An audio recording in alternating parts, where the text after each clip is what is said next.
Hello Aquarius, Sun, Moon, Rising, and Venus signs. Kamusta kayo? Sana po nasa mabuti kayong kalagayan. Welcome back po sa Star Tarot. Kung bago kayo rito, welcome din kayo. Thank you sa inyong support. I truly appreciate it. God bless you all. Aquarius, paunang mensahe ninyo dito ay 10 of Wands. Ayan. So, this could be burden, no? Maaring this is emotional burden, maaari din na physical burden ito, Aquarius, na nararanasan ninyo sa ngayon. At 10 represents endings and beginnings. So, maaring ito magtatapos na or tatapusin nyo na yung burden na to, i-give up nyo na to, or ibababa nyo na yung kung ano man na kung ano man yung nagbibigay ng discomfort sa inyo dito, no? Maaring bunga ito ng relasyon ninyong natapos in the past. Maaring may mga hate pa kayo, anger, resentments, emotional baggages pa, no? At yan ay tatapusin nyo na. Ilalet go nyo na yan, no? Sa ngayon.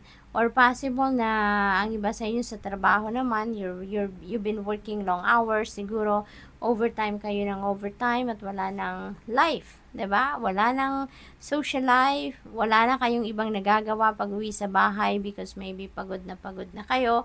So, maybe you are also going to do some changes on that. Maaring makikipag-usap na kayo sa inyong boss at magsasabi na kayo ng kung ano na ang nangyayari, no?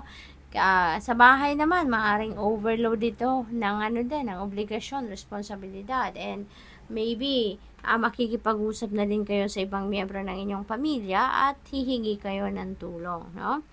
Page of Swords energy, these are information, details na maaring parating, no?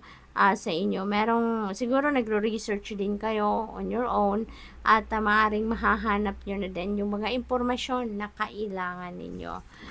We have the Hanged Man. Yan, this is stagnant energy, no? At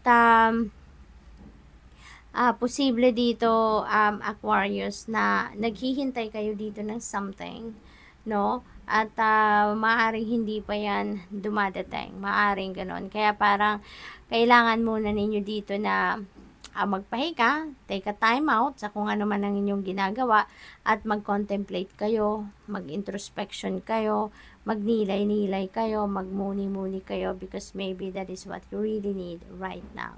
Okay? Para magkaroon din kayo ng bagong perspective, mental clarity, yung ganon. Wheel of Fortune, Aquarius, napakaswerte ninyo. This is good fortune and good luck on your side. Okay? So, dito sa Wheel of Fortune na to, you are going to experience positive changes. Maraming pagbabago ang magaganap sa buhay ninyo dito, Aquarius. At ang mga pagbabagong ito is going to bring forth positibong epekto sa buhay ninyo. Kumbaga, ito na yung parang magbabagong bihis kayo dito, no? Bagong bihis ang buhay ninyo. There could be like an overhaul, no? Sa buhay ninyo dito. At maisasaayos na ang lahat, so which is really good.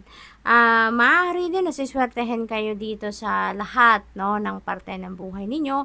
Hindi lang swerte sa pera, kundi swerte din sa mga ibang parte tulad na ng trabaho, karera, negosyo, pamilya, relationship, depende sa inyong sitwasyon, but merong pag-ikot dito ng gulong ng buhay, gulong ng palad, no?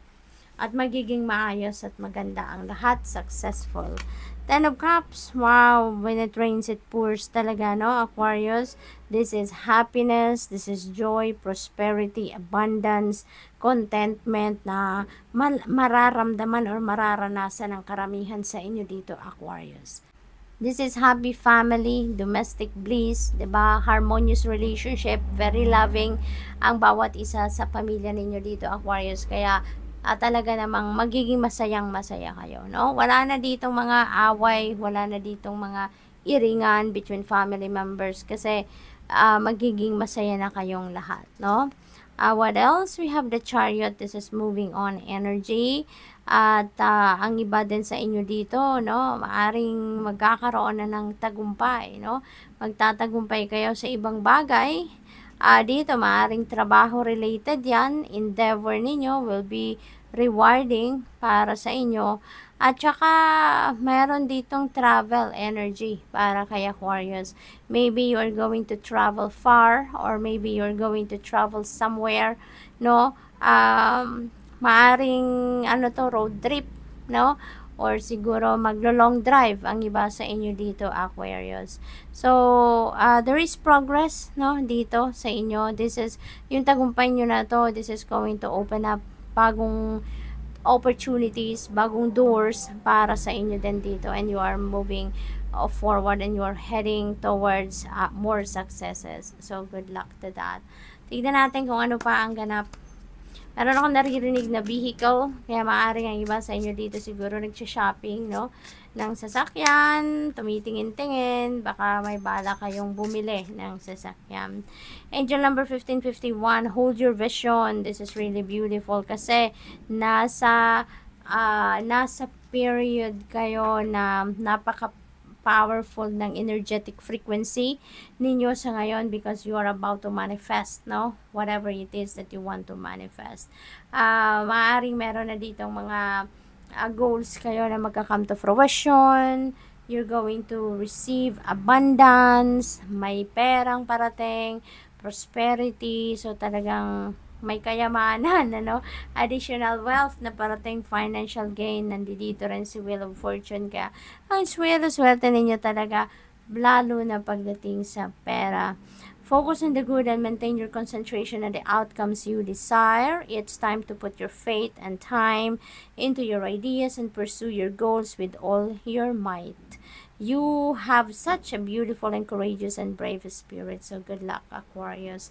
Thank you for watching. Love and light. Namaste.